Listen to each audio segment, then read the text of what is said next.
বোনকে অপহরণ করা হয়েছে। এখন দুইজনে আমরা সম্পর্ক ছিল, বাড়ি থেকে টাকাও নিয়ে গেছে মেয়ের। আগামী 2 দিনের মধ্যে আমার বোনকে ফেরত চাই। ঠাকুরগাঁয়ের 10ম শ্রেণীর ছাত্রী অনন্যা রানী স্কুল থেকে বাড়ি ফেরার পথে তাকে তুলে নিয়ে গেছে প্রতিবেশী জ্যোতিষচন্দ্র রায় নামে এক যুবক। এমন অভিযোগ পাওয়ার পর সরেজমিনে আমরা রুহিয়া থানার আখানগর দলুয়াপাড়ায় আর মেয়েটা হবে পিসাই, ছেলেটা ভাই বেটা। ছাত্রীর পরিবারের লোকজনের অভিযোগ, জোর করে মাইক্রোবাসে তুলে নিয়ে গেছে তাকে। অপরদিকে জ্যোতিষচন্দ্রের পরিবারের লোকজন বলছেন দীর্ঘদিন ধরে প্রেমের সম্পর্ক ছিল তাদের। হঠাৎ করেই অন্য ছেলের সাথে কথা বলতে দেখে এই কাজ করেছে জ্যোতিষচন্দ্র। তবে প্রেমের সম্পর্ক মানতে নারাজ স্কুল ছাত্রীর পরিবার। দুইটা মেয়ে আর কি, ওই পাড়ার মেয়ে ওর নাম হচ্ছে পূজা, আর এখানকার মেয়ের নাম হচ্ছে রূপালী। বুঝে না, ভালো নামটা কি রত্না নাকি অনন্যা? হ্যাঁ, ভালো নাম অনন্যা। এটা পরীক্ষা দিয়ে বাড়ি আসতেছে, আসার সময় টেকনিক্যাল কলেজের ওখানে মানে যেই ছেলেটা নিয়ে গেছে ওই ছেলেটা একটা মাইক্রো নিয়ে গেছে, মাইক্রোটা রাস্তাটা ব্লক করে রাখছে। তারপরে সাইকেল নিয়ে গেছে, তো একটা সাইকেলে 2 জনে আসতেছে। তো ওই মেয়েটাকে যে মেয়েটা সাইকেল আর কি, তো মেয়েটাকে বলতে যে তুমি চলে যাও, ওকে এখন ভয় উত্তর দেখাচ্ছে না কী করছে। আর ওই মেয়েটাকে জোরপূর্বক মানে বাসের মানে মাইক্রোর দরজা খোলা ছিল, টানের চলতে নিয়ে গেছে আর কি। আগের দিন আখানগরে গেছিল, ওখানে ওর বন্ধুর সাথে কথা বলতে দেখছে। ও তখন থেকে ওর পিছে পিছে আসছে, ওর কথা সহ্য হয় নাই, ওখানে চর মারে দিছে। ওকে বিরক্ত করতে করতে আসছে সারা রাস্তায়।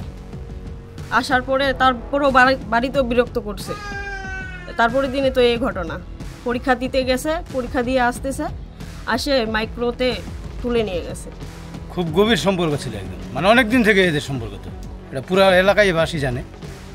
তাহলে পালাইতে হলো কেন? ওদের বাসায় রাজি হয়নি, মেয়ের বাসায় রাজি হয়নি, যার কারণে মেয়েকে নিয়ে চলে গেছে। না না, একটা মেয়েকে কি কেউ জোর করে নিয়ে যাইতে পারে? তাহলে সম্পর্ক ছিল বিধায় তো গেছে ওর সাথে। এই ঘটনায় রুহিয়া থানায় সাধারণ ডায়েরি করেছেন স্কুল ছাত্রীর বড় ভাই কলিরাজ। তিনি ফেরত চান তার বোনকে। জি, আমি চাই, আমার বোনকে অপহরণ করা হয়েছে। আমার বোন ক্লাস নিউটনের ছাত্রী, তিনি আখানগর হাই স্কুলে পড়তো। তিনি স্কুল থেকে বাড়ি আসার পথে তাকে জ্যোতিষ নামের এক ব্যক্তি জোরপূর্বকভাবে গাড়িতে করে তুলে নিয়ে যায়। এখন আমরা চাচ্ছি যে এটার একটা উচিত জবাব হোক বা উচিত শাস্তি হোক, যে সে একজন জোরপূর্বকভাবে একটা মেয়েকে অপহরণ কেন করলো, এটার আমরা শাস্তি চাই। ওই ছেলে কিছুই করে না, ওই ছেলেকে দিয়ে কি করবো আমরা? বয়স সেই 35-36 বছর, আমার বোনের বয়স 14-15 বছর। দুইজনে আমরা সম্পর্ক ছিল, তার জন্য মেয়েটাকে নিয়ে গেছি। মেয়েটা ওকে ভালোবাসে, এখন মেয়ের ছেলের কাছে অনেকগুলো টাকা খাইছে, এখন অবশ্যই ছেলেটাকে ছাড়ে দিবে। আমি শুধু তো এটাই শুনতেছি, এটাই জানি। সম্পর্ক আছে, ছেলের মোবাইল 8-9 দিন আগেই ফের ছেলের মোবাইলটা, টাচ মোবাইলটা ওনার ভাই ভাঙে দিছে। মেয়ের ভাই আমার সব কিছু জানে। ছেলেকে মা এখন ছেলের কাছে টাকা অনেকগুলা খায় দেয়, মেয়েকে মা অনেক অন্যজনকে ফাঁসাই দিতে চায়।